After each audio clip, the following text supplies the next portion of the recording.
the first Labour budget for 14 years. We are down at College Green, 500 metres from Parliament, where Rachel Reeves, the new Chancellor, finally put us all out of our misery and finally told us what this new government is going to do for us on taxes, on spending and on borrowing. Yes, it's quite a noisy College Green, Kamal. We had a man earlier who said Jesus was coming. Jesus didn't come, but the waspy women came with vuvuzelas, and we've got the ever-present Steve Bray, the Brexit protester, in the corner playing some tunes to keep us going. We'll be joined to analyse the tax rises, the borrowing increases, the spending increases that Rachel Reeves announced. We'll be talking to Rupert Harrison, who is the former Chief of Staff to George Osborne. We'll be talking to Tom Clougherty. He's the Executive Director of the Institute of Economic Affairs. Our very own Jeremy Warner, columnist, will be giving us his take. It's certainly going to be a packed edition. This is one of the most important moments of the political year, and what happened will set the tone for the whole of this government. Welcome to the Daily Tea with me, Kamal Ahmed. And me, Gordon Rayner. Our assistant editor and fine columnist joins us on the Daily Tea. Thank you, down here at College Green. Just give us your initial reaction. Clearly, one of the big changes is taxes on business, but there's actually a broader point, I think, that you've already spotted. Yes, indeed. I mean, Rachel Reeves promised to make the Treasury the most pro-business Treasury in history. Well, that she's certainly not done today. There's not much I can see in this budget which really justifies that claim. I mean, a 25 billion increase in national insurance contributions for employers, that's a mighty big hit on the business community. And I think the wider point about this budget, though, and you heard this sort of machine gun series of announcements and initiatives, particularly on investment, is that you're seeing a big shift from a kind of let the markets decide, which has kind of guided our economy really since the Thatcher years, onto the state will decide. So the big subsidies for certain industries. The history of this kind of thing is not terribly encouraging, I have to say, that rarely has government been able to spot winners. And this shift to a much more continental style of economic and social model, I think, is the big picture point that I would take away from this budget. I don't believe it's going to work. I think it's quite damaging for business, and I think you'll really begin to see that over the next 2 to 3 years. Jeremy, Rachel Reeves likes to talk about growth. She talked about how this was a budget where she was going to invest to drive growth. Is this a budget that is going to promote growth, or is it a budget that's going to cost jobs? I think it'll cost jobs almost certainly over time. As I say, she's going to borrow a lot more to invest. If you look at the growth forecasts from the OBR, they've not really changed significantly. There's no sign of that growth coming through, at least for the next 5 years. I think the OBR has said that over time it might deliver 1.4% of GDP in terms of growth. That's a very long view, and in the meantime I think you're going to see a very significant hit to business and jobs. That's going to damage tax revenues. Borrowing is going to be more than 130 billion more than we thought it was going to be before this budget. That's a huge number to borrow in markets at a time when all advanced economies are competing in international markets for funds. I think there could be a real problem coming down the line at this government at some stage over the next several years. Brilliant, Jeremy. Over the vuvuzelas of the demonstrators around us. Well handled. Thank you so much. Welcome to the Daily Tea, Tom Clougherty, Executive Director of the Institute of Economic Affairs, and Rupert Harrison, former Chief of Staff to George Osborne, a putative Conservative MP, unlucky at the last election, but I'm sure may well stand again, and presently Senior Advisor to Macro Advisory partners. Rupert, can I start with you? You've been involved in the writing of a number of budgets. This was a long budget, golly.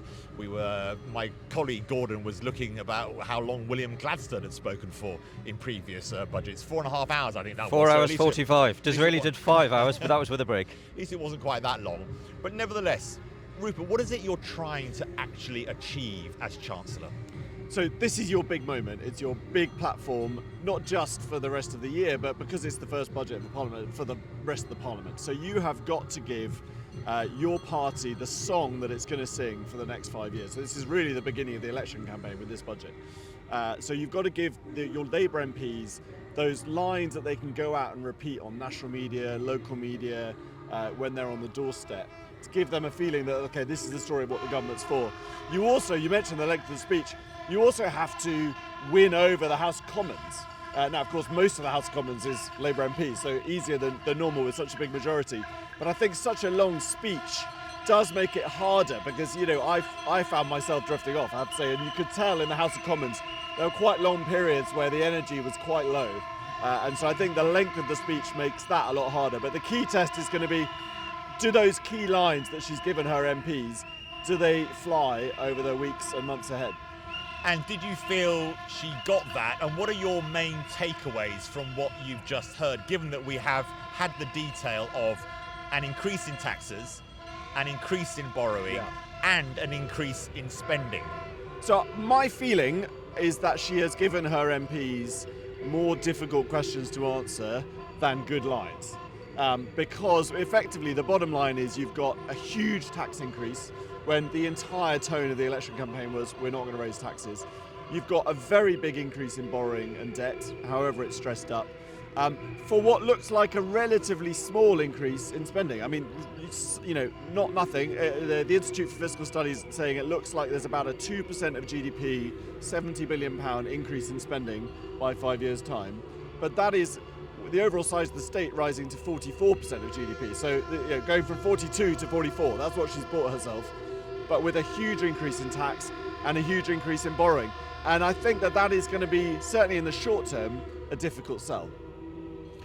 Tom, can I ask you, Rachel Reeves said that her budget is going to mean there will be more pounds in people's pockets, and yet we've heard about all these enormous tax rises. Will there be more pounds in people's pockets? And if not, why not? Where will people feel those tax rises actually hitting them? Sure. It's almost impossible to conceive of how this budget could put more pounds in people's pockets unless you're talking about public sector workers, and then maybe there's a case for it. Look, the promise was no increase in tax on workers, no rise in national insurance contributions. I think both of those promises have been broken in quite a cynical way. Now, whether they get away with it, that's a different question. The incidence of taxes is a complicated economic question and so on. But ultimately, this is a £40 billion tax increase. More than half of that, 25 billion, is coming from employer national insurance contributions. In the first instance, that's a massive tax increase on employers, but the burden isn't going to stay on employers for very long. Very quickly and very surely, that will find its way through into wages lower than they otherwise would have been, reduced benefits for employees, or less job opportunities. This is very clearly established in all the economic literature. I think most economists, left and right, would agree that this is the effect of payroll taxes. So actually, this was a big tax increase in workers disguised as something else. And there were lots of points during that budget where you couldn't quite work out which way the Chancellor was going to go. She was setting something up as if it was going to go in one direction, and then very calmly, she just goes in completely the opposite direction. I think there was an awful lot of misdirection here. And as I say, whether the public perceive that, how well or poorly this budget is perceived, is kind of an open question. I'm always bad at judging these kind of things, especially when you get to 65 minutes and they start talking about potholes. Obviously, it all gets a bit blurry, and you remember why people used to drink during these events, right? But we'll see. My own reaction, as you can probably tell from the tone of these comments, is not exactly a positive one. Do you think, it's a similar question to one that we've asked Jeremy Warner, she's teed it up as a budget for growth. Is it going to promote growth, or is it actually going to end up costing jobs, which is the opposite of growth, surely? Well, I think on the face of it, it ends up costing jobs. It ends up raising taxes on business, and it gets passed through to employees after that. Now, I enjoyed that growth framing. I always like it when politicians talk about growth. Really, there's not a lot that's new here, and in fact, there's a lot less, I think, than we've had in previous budgets that points in a pro-growth direction. The government is putting an awful lot of faith in their ability to choose capital spending projects that are going to deliver meaningful economic benefits. Now, they may have faith in their ability to do that. I think few people outside Whitehall will think that government spending alone on capital projects is really going to deliver much for our economy in terms of, reviving our economic dynamism and everything like that. A better approach, frankly, would be to try and remove all of the impediments that stop the private sector from investing as much as they otherwise would. And Britain is rife with those. We heard almost no mentions, although there was, in fairness, a nod to planning reform. That's probably still the great hope for this government in economic terms, but I think we're not seeing much yet to suggest they're equal to the task of dealing with it. Certainly, both Keir Starmer and Rachel Reeves have made it clear that the state will be much more interventionist and will play a much larger part in the economy. And as you say, Tom, the evidence that actually works is very limited and actually mostly negative, the ability of the state to deliver economic growth. Rupert, there are two big issues that I was watching for. The issue around the black hole, and was there this genuine shock for Rachel Reeves that she found £22 billion of unfunded spending that she had to rapidly respond to, of course, initially with the cutting of the winter fuel allowance, but actually now saying, therefore, I have to raise more tax. Have you had time to have a look at what the Office for Budget Responsibility has said on this? We had Jeremy Hunt on the podcast 2 days ago, and he was very cross about the way the OBR had operated in this space. So I think two questions from that. First of all, is there a black hole, and has Rachel Reeves proved her point? So just firstly on growth, actually I've just been digging through the OBR report, and the OBR themselves say no impact on GDP in 5 years' time. So despite the fact that she's spending huge amounts of money and borrowing huge amounts of money on capital and investment and all of that, no impact on growth. So that is again going to be a difficult question for Labour MPs today, I think. So on the OBR report today, so they have published this long-awaited report into the in-year spending pressures, the one that Jeremy Hunt was very angry about being published on Budget Day.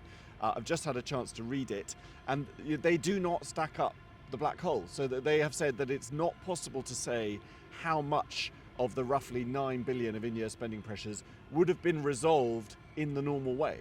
And so from experience of working in government, there are always overspends in the middle of the year in some departments. There's always somewhere in government where there's a pressure that needs to be absorbed. And during the year, that gets absorbed by basically funneling underspends from elsewhere, managing it down, finding savings. And they have said it is not possible to say how much of that 9 billion would have been managed down. They do say that had they known the full information, they might have removed about 2.9 billion of a forecast underspend. So I think the maximum number that Rachel Reeves can claim from this OBR report today is maybe around 3 billion worse than she expected. That is obviously very different from 22 billion. It's also crucially a one-off. Right? It's not something that would be repeated again in future years. So the reality is this £40 billion tax increase is a £40 billion tax increase that is a decision of a Labour Chancellor to spend on public spending. And that, of course, is totally different from the entire election campaign that we all had. So I'm afraid I was quite surprised listening to her budget speech. She really doubled down on the OBR and the 22 billion. But when you read the report, they don't stack it up. And I think she's going to, again, have some pretty difficult questions about that. When you were in the Treasury, Rupert, did you look at these borrowing rules? There have been many economists who have said our borrowing rules have meant that we don't invest properly in capital projects for the future, that we're trapped in day-to-day spending. Do you think the changes in borrowing rules that she has put forward, and that borrowing will go up pretty markedly, are a good thing to do, or did you reject it when you were actually in power? Yes, on balance, I think that she is taking quite a big risk. The reality is that the constraint on the British public finances on what we can spend is not decided by what the Chancellor writes in her fiscal rules. It is decided by what markets are willing to borrow and how vulnerable that makes the UK as a country to a spike in inflation or a spike in interest rates. And sadly, because of the huge deficit after the financial crisis, because of the cost of COVID, because of the energy crisis and the Ukraine shock and the fact that governments respond to all these crises by spending money and debt goes up in this kind of permanent ratchet. It always goes up, never comes down. We are now quite a high debt economy, debt of around 100% GDP and rising. And so that's the real constraint. So I do think that probably a little bit more capital investment is a good thing for the economy. There is things that you could invest in energy, travel, road and rail infrastructure. There are good investments over time, but frankly, given where our public finances are, we should be funding this by reducing spending somewhere else. And there's plenty of room to do that in the welfare state and in other parts of day-to-day spending. And Rachel Reeves is basically doing a little bit of a conjuring trick today, saying I can change the debt measure and it magically allows me to borrow more. But borrowing is still borrowing and debt is still debt, and in the end that's the constraint, not some arbitrary rule. Look at how she says no return to austerity, and she would argue that the austerity under George Osborne and other Conservative chancellors meant that public services became worse, and there is quite a lot of evidence for that. So the public demands government spend more and more. Yeah, look, I think, I, as you mentioned at the beginning, I spent the election campaign knocking on doors as a candidate. It was very clear to me that there were a lot of voters in the election who were fed up with the state of public services. And I think that also they were willing to say, okay, I think I want to spend more money on these public services, and I might even be willing to pay more tax for that, although most of them would prefer someone else pays the tax. So I think that there was definitely, to the extent there was a groundswell for change at the election, which is undeniable. Clearly the state of public services was a major part of that. But the Labour Party should have campaigned on an honest platform saying we are going to fix public services and we're going to put up taxes to do it. It was very obvious from maybe a year ago that was the plan. But instead they were so scared of the truth and very nervous of this kind of risk-averse approach to the election. They went in saying everything's fully costed, no more borrowing, no more tax. These very small tweaks here and there. We've just been presented with the reality, and it's just a shame that we couldn't have had an honest debate about that in the election campaign.